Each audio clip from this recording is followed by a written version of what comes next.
બોટાદ જિલ્લાની 106 ગ્રામ પંચાયતની આગામી 22 જૂનના રોજ ચૂંટણી યોજાનાર છે ત્યારે બોટાદથી 7 કિલોમીટર દૂર આવેલા ગામ શેથડીમાં ગ્રામ પંચાયતની ચૂંટણી યોજાનાર છે। છેલ્લા 2.5 વર્ષથી ગામમાં વહીવટદારનું શાસન ચાલુ રહ્યું છે ત્યારે 2.5 વર્ષમાં વિકાસ ન થયો હોવાનું ગ્રામજનો જણાવી રહ્યા છે। માત્ર 3 મહિના પહેલા બનેલો નવો સીસી રોડ હાલ ઉખડી ગયો છે તો સાફ સફાઈના અભાવે ગામમાં મચ્છરનો ઉપદ્રવ વધ્યો છે છતાં જવાબદારો દ્વારા કોઈ પણ પ્રકારના પગલાં લેવાતા નથી। વારંવાર વીજળીને લીધે ગામ લોકોની ઊંઘ હરામ થઈ ગઈ છે। આંગણવાડી, આરોગ્ય કેન્દ્ર સહિત અનેક પ્રશ્નો ગામના લોકોને સતાવી રહ્યા છે પરંતુ જવાબદારો દ્વારા ગામના લોકોની સમસ્યાનો હાલ કોઈ ઉકેલ નથી આવી રહ્યો ત્યારે હવે પછીની ચૂંટણીમાં ચૂંટાઈને આવનાર ગ્રામ પંચાયતની બોડી ગામના વિકાસ પર ધ્યાન આપે તેવી ગ્રામજનો માંગ કરી રહ્યા છે।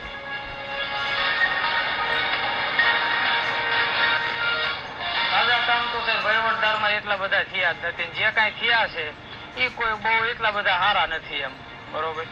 અત્યારે સમસ્યા શું છે ગામમાં? અત્યારે ગામની મોટી સમસ્યા તો સાહેબ મચ્છરની છે બરોબર। ગટરનું પાણી બાજુમાં નદી છે અને એની અંદર એટલું બધું વેલ ને એ બધી વસ્તુ છે ને કે સાહેબ મચ્છર વ્યવસ્થિત માણસને જમવા નથી દેતા, રાત્રે કે દિવસે ક્યારે પણ બહાર નથી નીકળવા દેતા, એટલું બધું મચ્છર છે। કામો થયા કે નથી? એ દરમિયાન કઈ પણ કામો થયા નથી, વહીવટદારોએ કોઈ પણ કઈ ધ્યાન આપેલ નથી।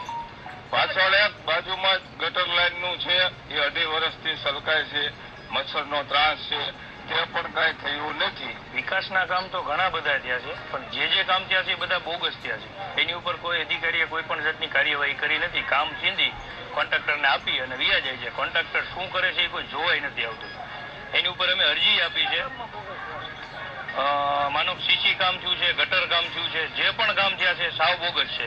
સીસી કામમાં તમે જોઈ શકો છો સિમેન્ટ વાપરી જ નથી, પ્યોર રેફો વાપરીને વી ગયા છે, રોડ સાવ ઉખડી ગયો છે, પહેલા કરતા પણ ખરાબ થઈ ગયો છે 2 મહિનાની અંદર। અમારા ગામમાં વિકાસ થતો જ નથી ક્યાંય, જો રોડ થયા તો આવા છે ધૂળનગર મોટી થઈ ગઈ, 6 મહિના નથી આ રોડ કર્યા તો આવા થઈ ગયા તો આજે સાફ સફાઈ નથી થતું, કોઈ આવતું નહીં,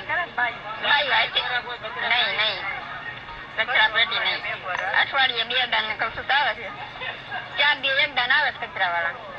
ગ્રામ પંચાયતને એવી બોડી રચવા માંગવી છે જે ગામના વિકાસને લક્ષી કામો કરે એવા લોકોની પસંદગી કરીએ છીએ।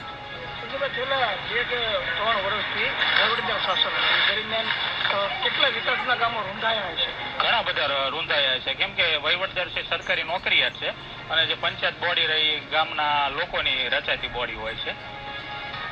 હાલ ગામની અંદર મહત્વની સમસ્યાઓ શું છે? મહત્વની સમસ્યાઓ તો આરોગ્ય કેન્દ્ર અને પંચાયત કચેરી, તો એને બેસવા માટે પોતાના મકાન નથી, ભાડાના મકાનમાં બેસે છે।